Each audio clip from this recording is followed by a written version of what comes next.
What's up, YouTube? So this video is going to be explaining my Meps experience. I've been to Meps twice, actually. So I'm going to first talk about my first experience in this video, then my second experience in a separate video. So it's going to be part 1 and part 2. So the first time I went to Meps, I went in September. Right now it's November. I went September 15th and 16th. I was supposed, you got to go for the military physical and then swear into depth if everything is all clear. So I went on a Thursday and a Friday. The Thursday, I met at my recruiter's office at about 10 a.m., 10:30-ish a.m. Fill out the paperwork. They go over, all of your paperwork, make sure everything's correct. They go over your physical questions, make sure, there's going to be a whole list of questions. If there's a yes or no, make sure you confirm those questions before you go to Meps. All your recruiters are always going to tell you when you go to Meps, no new information. Whatever you tell the recruiter is the same thing you tell the doctors. Hopefully you tell the truth to the recruiter, so therefore there'll be no mix-ups with the doctor. So I met at the recruiter's office 10:30.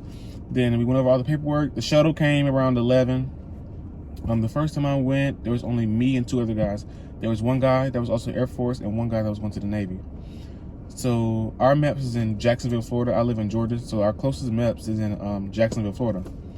It took about 2 hours to get there. So since I didn't have to do anything on the first day, I didn't have to test or anything because I had already taken the ASVAB. I had already taken the TAPIS, which is the personality test. I had already did all the testing before I even went to Meps. So the first day, I just went straight. Me and the other Air Force guy went straight to the hotel. You get to the hotel, you hang out, and then when it's time to check in, it was about 3 p.m. when it was time to check in. We got there around almost 2 p.m. So we got there, waited for the lady to come get us to check in. We went into this briefing room. She introduced herself, and then so once she brought us into the briefing room, she told us to put all of our bags against the walls, and then she was going to line us up in order by branch. So like, let's say she called, Army first, then Army National Guard, then Air Force line up, and such and such and such. She was like, she said, everybody get your IDs out, and your recruiter's phone number out. She said, you're gonna come up to the table, you're gonna give me your ID, I'm gonna check you in, I'm gonna give you your room key, sign your name, sign your recruiter's name, and the recruiter's phone number.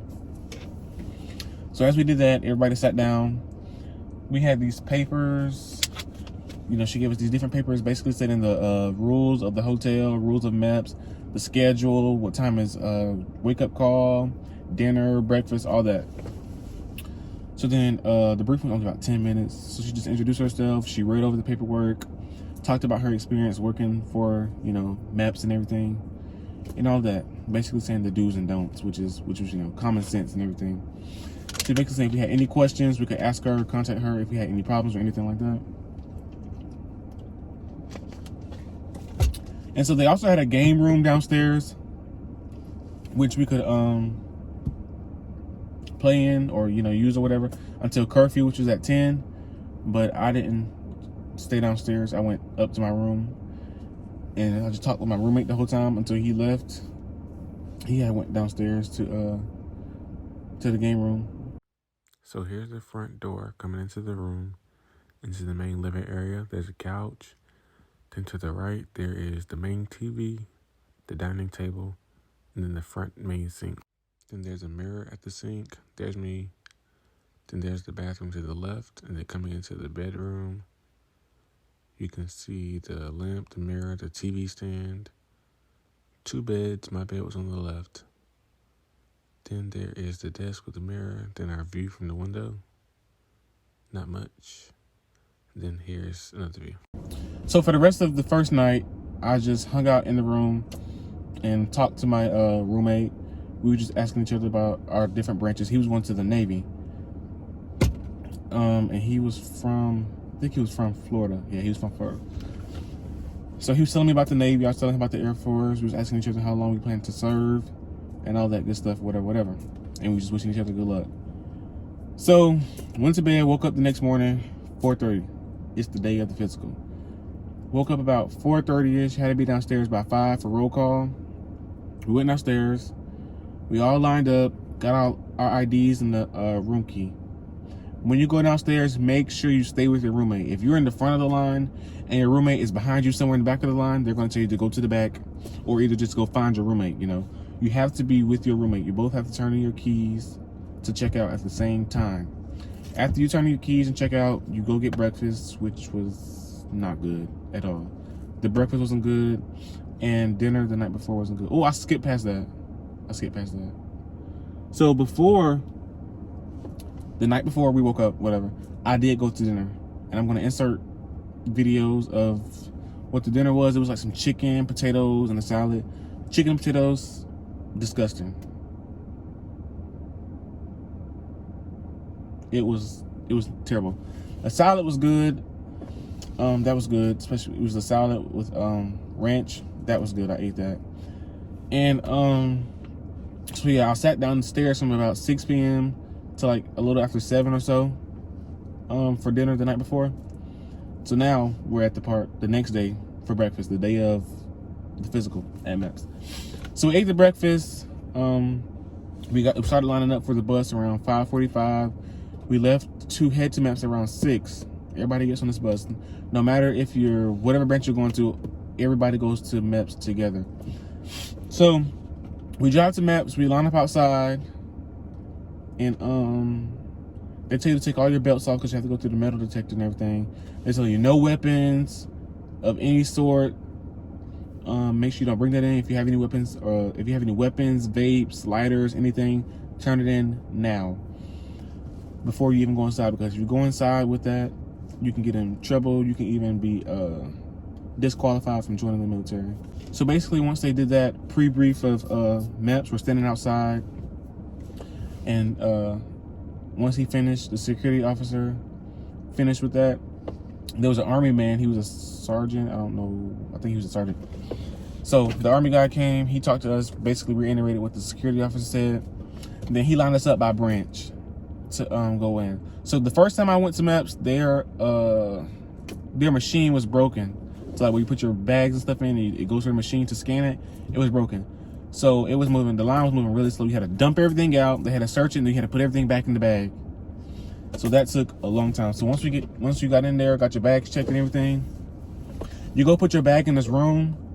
There's going to be this room, this big closet. It's like little cubbies, and everybody puts their bags in their own cubby or whatever. So then you have make sure you have your ID and your social. You go check in at the front desk, and it's like since it was my first time going there, you go sit in this the common area, and then the army sergeant gave us another brief with a slideshow presentation, and we watched a couple of videos. And then after that, he called us by branch to go to our liaison's office, check in there, and then they sent us to medical to check in with the medical and get started with the medical process. So the first thing I did in the medical process was the hearing test. We went in the hearing test room. We stood up against the wall. She checked us in with our names, because when at the front desk when you check in, they give you this name tag. It has your full name, your branch, and what you're here to do. So mine had physical/dep, because I was supposed to get the physical, then swear into dep. So hearing test, went in there, checked in. Then you go in the smaller closet inside of that room. I think it's like 10 chairs, like 5 on the left side, 5 on the right. And there's curtains separating you from the other person. So you put on the headphones. There's one side is red, one side is blue. And then there's this little clicker that you get. So it's like whenever you hear a beep, you click the beep. So it's like if it says beep, beep, beep, you click. You don't click it for how many every time you hear the beep. You click it after all the beeps are complete. So if there's 3 beeps, then you click once. If there's beep, beep, beep, click once. If it goes beep, beep, beep, beep, beep, once it finishes, you just click it once. You don't click it for how many ever times that you hear the beep. So it'll do it multiple times at different ears, or it'll do it in both ears at the same time. You just have to listen. And it's very hard because you're trying not to breathe, trying to hold your breath and listen at the same time, because if you breathe, you might miss it. And plus you might hear the person's next to you, so it's a little hard or whatever. So after that was done, I went and sat down. Then what did I do next? After the hearing, I think I did blood pressure. The lady kept saying my blood pressure was too high, I think. So she waited a few minutes, did it again. It was still too high. So she said, go to the next step and then come back, which I don't think I ever went back to the blood pressure. So whatever she wrote down was whatever I went with. And got my eyes checked. And then I had to do the depth, I think it's called the depth perception test, which I struggled with. The lady was getting aggravated with me.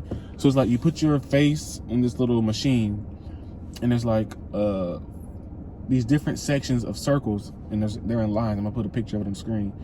And you have to tell her which circle is standing out in that line. So there's 5 circles lined up. So like row A, row B, row C, row D, right? And section 1, 2, 3, or whatever. And so if there's line A and the middle circle's popping out, you have to say, circle 3. And she'll say either yes or no. I was struggling. I struggled. She was getting frustrated with me. I'm like, lady, you're getting frustrated. I'm the one that needs to pass this test, not you. So I'm like, how she can? So then, she said I passed a little bit, but she wanted me to go to the other machine to, double check. So I went to another man, did the test. He was like, read this line, read all the way down, whatever. So I did that, and then he was like, okay, you can see, go to the next person, go to the next thing. So after I got the hearing, blood pressure, the eyes, then I had to do the urine test. So you're lined up in the bathroom. They give you a cup, and then they tell you to pee in the cup, and then make sure you hold the cup up so that they know that you don't do anything to the urine. Put the cap on, and then you wait in line for the window for the person to seal the cup, and they tell you, this is going to get tested for such and such and such and such, or whatever. And after that, they'll pour out how much urine they need into a different cup and give you back the original container. Tell you to dump it in the toilet, flush the toilet, wash your hands. Then after that, I got my blood drawn. But in between these steps, it's long waits. I'm speaking about it fast, but it's long waits. Got there at about 6:15 or so, and didn't leave till about 5 in the afternoon. So there's long waits in between each of these steps. This whole process, long waits. So got my blood drawn after I got the urine tested. After I got my blood drawn, what was the next thing after that? The last thing I had to do was get seen by the doctor. So I was sitting there waiting to get seen by the doctor. It was moving slow. So I went to lunch. Then after that, after we had lunch, which was Subway sandwiches. So we go to lunch. It was Subway, right? So you sign in on these little clipboards that have your branch. So each branch signs in on a different clipboard. So each branch signs in on a different clipboard. So, excuse me. The guy was like, you choose your sandwich, whatever. He'll put the lettuce, tomatoes, if you want that on there. They had some bags of chips. They had cookies and water. And they also had like 4 vending machines with snacks if you wanted to get something out of the vending machine. The sandwich was dry, but I was hungry, so I ate it. Drank the water, went back, sat and waited some more. I was the second to last person to get seen by the doctor out of like 50, maybe like 50 something people, 40, 50 something people. The second to last to get seen by the doctor. I was falling asleep. So once you get seen, you go in there, you sit in the chair. He'll go over that same medical questions list that you went over with your recruiter. It's like, I don't know how many questions it is. So you either answer yes or no, like basically like, have you been seen by a physician in the last such and such period of time? Have you been hospitalized for this? Have you had any surgeries, broken bones, fractured bones, anything like that? Any prescription drugs, anything like that? Have you ever smoked or whatever? He's gonna ask you those certain questions, and you either say yes or no based on whatever you told your recruiter and whatever like that. So after he's finished with the question, he's gonna tell you to take off your clothes down to your boxers, and he's gonna feel in your throat, check on all of that. He's gonna say put your hands together and bend down slowly. He's gonna check your spine, and then what happened after that? And then he's gonna, do the different Meps exercises, like the duck walk and all that stuff like that. So after that, then he checks your private parts and all that stuff like that. So then after that, he just put my clothes back on. And then he was asking me, have I had any surgeries or something like that? And I said no. And then he was saying I did have a surgery when I was smaller, which I don't remember. So he wanted the records from the hospital. I was so mad. So once he told me that he wanted to see records from the hospital, I knew that meant that I was not going to swear into death that day. He was like, I'm going to leave your medical process open. It doesn't mean you're disqualified, but it means you just, it's on hold right now until we get those documents, and we'll see if you're in the all clear or not. So after that, all I had to do was wait for everybody to get finished. Wait. So after I left there, went to the liaison's office, told them that I wasn't going to be swearing in today, whatever. She's like, okay. She was like, I'm sorry, whatever. But make sure you get those. I was asking her what's the fastest way to get those documents. She's like, you have to call the hospital, tell them that you need those records. You have to get them sent to your recruiter, and the recruiter has to send it to Meps. So, we don't have phones, so I had to use the liaison's phone to call my mom and tell her to, call the hospital or whatever and see how we can get them. So we got the request in for the records before I even went back home. We sent the request in for the records to get sent to the recruiter. So after long hours of waiting, the shuttle finally came. Went back home on the 16th, right? Because I went the 15th and 16th. Went back home. I texted my recruiter, told him I didn't make it. He was like, okay, that's fine. Don't worry. We're going to get those records. We're going to get them sent back to Meps, and we're sure everything's going to be fine. So once I got back home, I called the hospital, and they were like, it could take up to 7 days for the records to be sent. So midway through the next week, I called. They said the records still weren't ready. And then on that Friday, I called. Records still weren't ready. The next week, records still weren't ready. I called her. I was, in communication with my recruiter, asking him, hey, did you get anything in your email? He said no. Check the spam, anything? No, nothing's in there. So then they finally said it was ready. They said they had sent it to my recruiter. Called the recruiter. I said, hey, they said they sent it, and we should be all good. So we're on the phone. He's checking his email. He said, there's nothing. He said, what's the name of the hospital? I told him. I said, okay. He said he doesn't see anything from the hospital. I said, okay, this is the records office name. He looked for the name of the records office. Still doesn't find anything. So I called them back. They said, okay, yes, we did send it. It's been sent. We can confirm it's sent. I said, okay, so where did I send it to? They read me back the email that they sent it to. And the lady said that there was a typo in the email. So I gave her the email the correct way. And she said, okay, we're going to get that sent.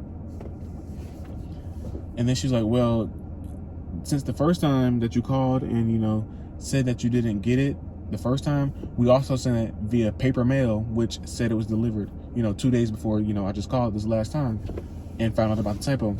I said, okay. So she's like, the paper copies should already be delivered, but we're also going to send it to the corrected email. Told my recruiter that the paper record should be in the mailbox of the recruiting office. They're not there. The lady said they sent it to his email, the correct email. They're not there still. So at this point, I'm fed up. And so I finally decide, when I called, they said I couldn't go to the hospital to pick up the records. But then my recruiter's like, yes, you should be able to do that, or whatever. So I called back again. They said, yes, I can come pick it up. I put in a request for that. I went to pick it up.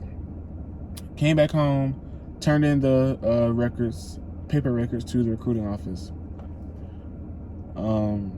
Said everything was good. Well, my recruiter wasn't in the office that day, so the other sergeant scanned in all the paperwork, sent it, put it in the system for my recruiter to see. My recruiter calls me later on and says, "Hey, we're missing records from the most recent checkup to the hospital regarding the surgery." I'm like, the lady said everything was in there. So I called the lady back and I tell her that we're missing part of the records, and she gets attitude with me saying she put everything in there. But she's like, okay, I can reprint. It's from a certain year. So she's like, okay, I can reprint the records from this year and you can come pick it up. I went to pick it up, and of course, those were not the same records that was in the same envelope before. So they were in like an envelope like this, and this is like the recruiter. This is the kind of envelope you're gonna get with all of your Meps paperwork, which is like this. So we got those records. I had to go back like an hour and some change away twice in one day. All because she forgot a portion of my records.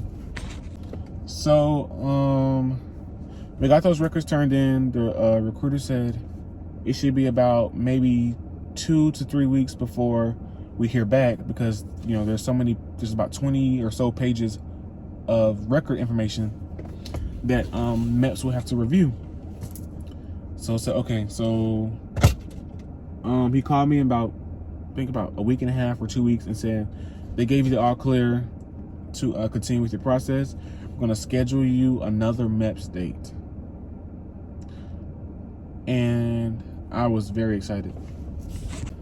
So that was in October, right? So then he was like, I have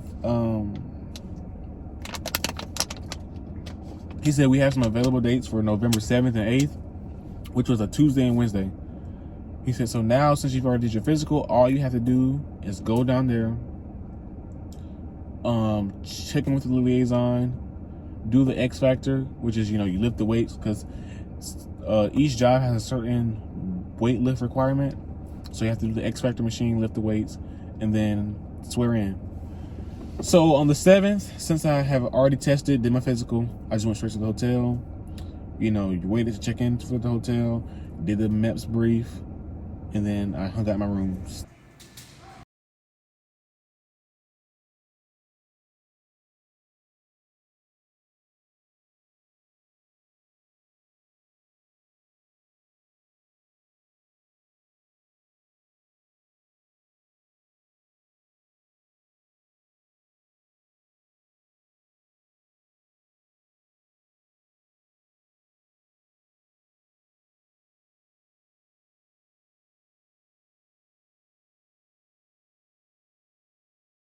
Still didn't go to the gaming room. I didn't leave the hotel. I didn't do anything.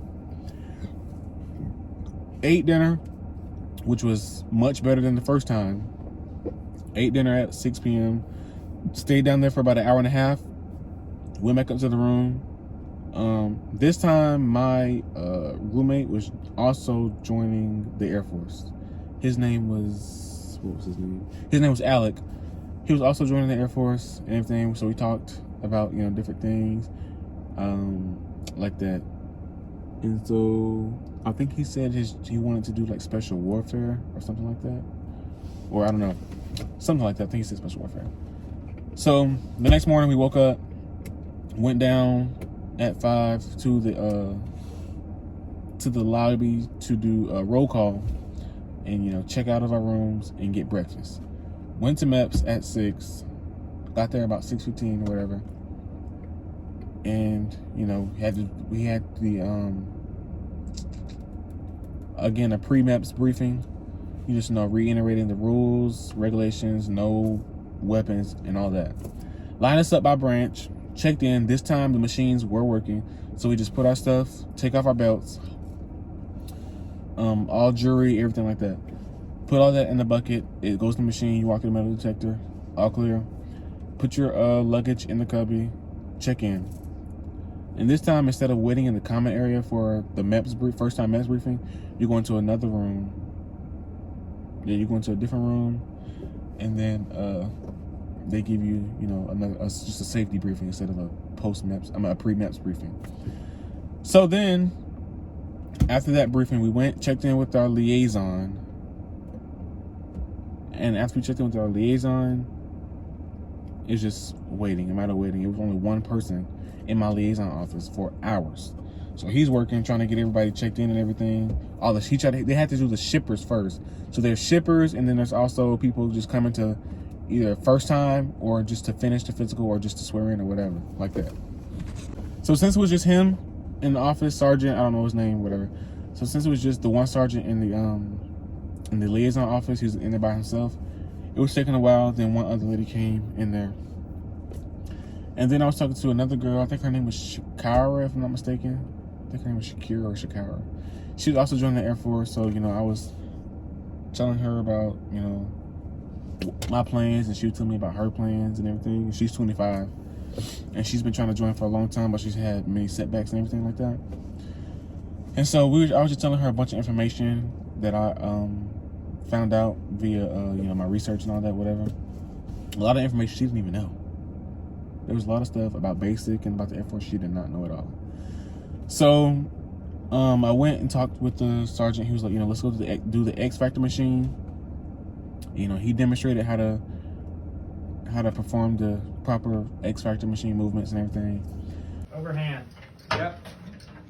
And then explode up. There you go. Yeah. I tell him to sit back on it. Yeah. Bam! Too easy, man. We started off at 10 pounds. I lifted it up. We started off, and then we did 45 pounds. Lifted it up, and then he did the max, which is 110. He was like, it's really heavy. Fast as you can, lift it up.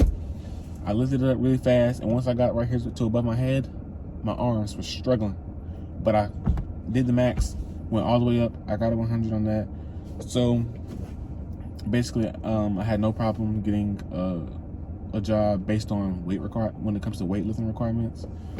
So we went in there after the X Factor machine, went back to the liaison's office, went over the paperwork, went over the depth contract and everything.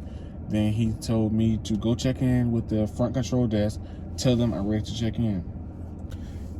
Okay, so he sent me to the front control desk and told them that I'm ready to check in for my interview.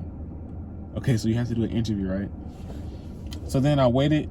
She told me to go into this room. She told me to go into this room to wait to be interviewed. I went and interviewed with another sergeant, Air Force sergeant. And she's basically asking, like, what's your name? Can you confirm your mom's name, your dad's name, and where they were born, where you were born? Have you been in any gangs or terrorists and all that stuff, whatever. So she goes over the depth contract, right? Finished putting that in. We finished the interview and everything. And then after that, I had to wait again in line to get fingerprinted. They did the fingerprints, both hands. Then after that, they said, go back to the liaison's office. Went back to the liaison's office. We went over the depth contract and whatever other paperwork, whatever. Then I had to go back to the front control desk, tell them I'm ready to swear in. So she checked me in to be sworn in. Waited in the common area until they called us. The same sergeant I interviewed with called us, took us into the ceremony room, told us to line up against the wall. And so she called us in to the same briefing room that I was in before when I first got there in the morning to type in our social to check in, to confirm that we're swearing in today. Then we watched a video about the swearing in ceremony and all that, how to stand at parade rest, how to stand at attention, how to raise your right hand and whatever. Basically telling us how to repeat after the swearing officer. So we went and lined up in rows of 4 in the ceremony room. And then she gave us another quick, little review of the video. And basically asking us, hey, this is how it's going to go. National Guard is going to swear in first, then Reserve and Active Duty are going to swear in next. Because the National Guard oath and then the Active and Reserve oath are 2 different oaths. They're different. So then she told us how to, she reminded us of how to stand at parade rest and attention. We practiced that a few times. And then, so then she brought in she brought in the swearing officer. He was a lieutenant, and then we swore in. Do solemnly swear or affirm. Do solemnly swear That I will support and defend. that I will support and defend The Constitution of the United States. the Constitution of the United States Against all enemies. against all enemies, Foreign and domestic. foreign and domestic, That I will bear true faith. that I will bear true faith And allegiance to the same. and allegiance to the same, That I will obey the orders. that I will obey the orders Of the President of the United States. of the President of the United States And the orders of the officers. and the orders of the officers Appointed over me. appointed over me, According to regulations. according to regulations And the Uniform Code of Military Justice. and the Uniform Code of Military Justice. So help me God. So help me God. After that, it was just a waiting game of leaving. I was hungry again. Then the shuttle took forever to get there. And then we realized that one of the boys that came there with us was nowhere to be found. We didn't know his name. We didn't know what he looked like. We couldn't figure out where he went. So me and the other guy that I went with this time, his name was, I can't even remember his name. But the other Air Force guy that we and him had the same recruiter, and we rode on the shuttle together. We were looking for him. We were trying to get to the people at the front desk that, we don't know where he was. Or they're like, y'all don't know his name, y'all don't know what he looks like. What can we do? But they said that everybody that leaves, checks out. So he probably had a ride already from like his parents or somebody. So we got on the shuttle, came back home, and then the next day, which is Thursday, I had to do the post Meps briefing with my recruiter. He congratulated me on swearing in, and we went over my job list, which I had already had my job list in order before I even went to Meps for the second time. So he went over the jobs, and then I'm going to put my job list on the screen. And then he seen my last job, my number 10 job, which was fire protection. He was like, we have an opening. The last I seen, we have an opening, and it's shipping out Monday. Mind you, it's Thursday. He's like, it's shipping out Monday, which is like Thursday, Friday, Saturday, Sunday, Monday, which is in 4 days. And he's like, you want to book it? And I was hesitant because I really didn't want fire protection. Even though it was on my list, it was number 10 on my list for a reason. I just couldn't find anything to replace fire protection with. So I left it on my list and had it at number 10. But because I was thinking the wait could have been, if I didn't take the fire protection job, we were thinking that the wait was going to be about 2 to 3 months, maybe. And so I said, let's book it. So he called the whoever he called or whatever, and he was like, Scott wants to book fire protection. He's interested. It's on his list, whatever. So then he hung up. He said we have to wait for a call back. So we're just sitting there talking about how Meps went and everything. We're going over my jobs, and he's just like, telling me about dep calls and all this stuff. He's like, I don't even think, maybe you're probably not even going to, he's like, now that I'm looking at your jobs, I don't think the wait is going to be 2 to 3 months. You probably won't even make the first dep call of December. He's like, I think you're going to get shipped out this month, maybe, most likely. So we're just talking about the different jobs and all that. So then he gets a call back. They're like, fire protection is booked. Somebody booked it already. I was like, thank you, Jesus. Even though I was so ready to leave and be gone for basic, I did not want fire protection. So I was like, thank you, Jesus. But then I was also nervous about how long it would take for me to get shipped out since I couldn't book fire protection. So he was like, don't worry. I don't think you're even going to make the first dep call of December. And it shouldn't be long. I think you have a pretty strong job list, which and all these jobs ship out frequently. You should be good to go. So then we just sitting there talking, and I'm asking questions or whatever. We were talking, and then he gave me this bag. Oh, I'm using the bag to hold up my phone. But hold on. I know the camera's close, but he gave me this bag. He gave me a Space Force bag. I'm joining the Air Force, but he gave me a Space Force bag, which is basically Air Force, Space Force, same thing. And in this bag, I got these, and I got some sunglasses, and it has airforce.com on the side of it. Got a water bottle. Let's look at this. And then, oh, this one is a proud parent one. And then I got the Air Force shirt. It says Air Force in the back. And so if I was going to do DEP, so this is the shirt that you would wear to DEP calls. Any DEP meetings or DEP calls or whatever, that is the shirt that you would be required to wear. So the same day after I left the recruiter's office from my post-match briefing and getting this bag and everything, the same night he called me later on. He was like, I have good news. And so I was in the room with Mom, and she heard. I was like, what's the good news? She heard. So she leaned up out the bed. She's looking at me, and I'm looking at her. He was like, so the good news is we got you your number 3 job, which was Health Services Management. 4AOX1 is the AFSC. He said, we got you your 3rd job. It ships on November 21st. Do you want it? I said, yes. Ship me for that, please. Much better than fire protection. It also gives me some time to get prepared, spend time with my family and all that stuff. I'm gonna put this camera back where it was. So, yeah, he was like, got you your 3rd job, 4AOX1, shipping out the 21st of November. So I said, let's do it. Oh my gosh.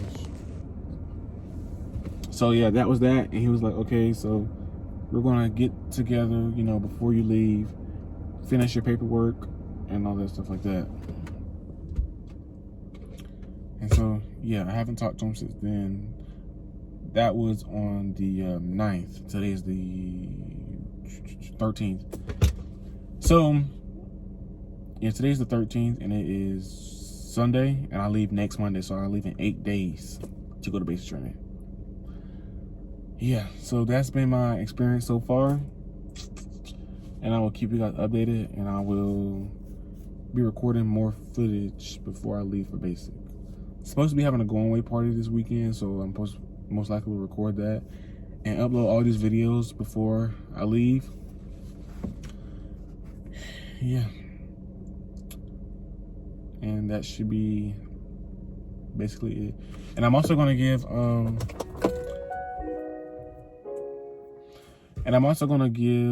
put out a video of my BMT packing list, and you know, just more put together videos, because I know this right here is just me rambling. More put together videos of information, me packing. And also, I know somebody that just graduated basic training a few weeks ago in the Air Force. And I'm going to put their message they sent me on the screen. Basically a bunch of advice and everything about basic training. So yeah, that's it for now.